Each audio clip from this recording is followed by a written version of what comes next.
ಮೈಸೂರಲ್ಲಿ ಸಾಧನಾ ಸಮಾವೇಶಕ್ಕೆ count down. ಪ್ರತಿ ಆಸನದ ಮೇಲೂ ಸಿದ್ದರಾಮಯ್ಯ ಭಾವಚಿತ್ರ.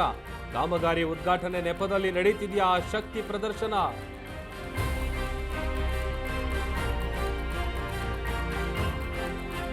ಕೊಲೆ ಕೇಸಲ್ಲಿ ಭೈರತಿ ಬಸವರಾಜ್ಗೆ ಬುಲಾವ್. ಶಿವಪ್ರಕಾಶ್ ಮರ್ಡರ್ ಪ್ರಕರಣದಲ್ಲಿ ವಿಚಾರಣೆಗೆ ಸಿದ್ಧತೆ. ಪೊಲೀಸರು ಎಲ್ಲಾ ನೋಡಿಕೊಳ್ತಾರೆ ಎಂದ ಪರಂ.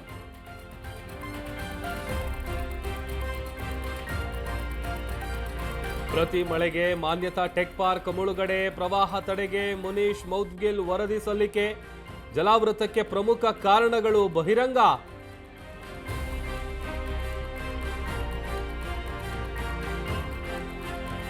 ಡ್ರಗ್ಸ್ ಕೇಸಲ್ಲಿ ಬಂಧನವಾಗಿದ್ದ ಲಿಂಗರಾಜ್ಗೆ ಬೇಲ್. ಮಹಾರಾಷ್ಟ್ರದ ಕಲ್ಯಾಣ ಜೆಎಂಎಫ್ಸಿ ಕೋರ್ಟ್ನಿಂದ ಜಾಮೀನು. ಪ್ರಿಯಾಂಕ್ ಖರ್ಗೆ ಮಾಜಿ ಆಪ್ತ ಜೈಲಿಂದ ರಿಲೀಸ್.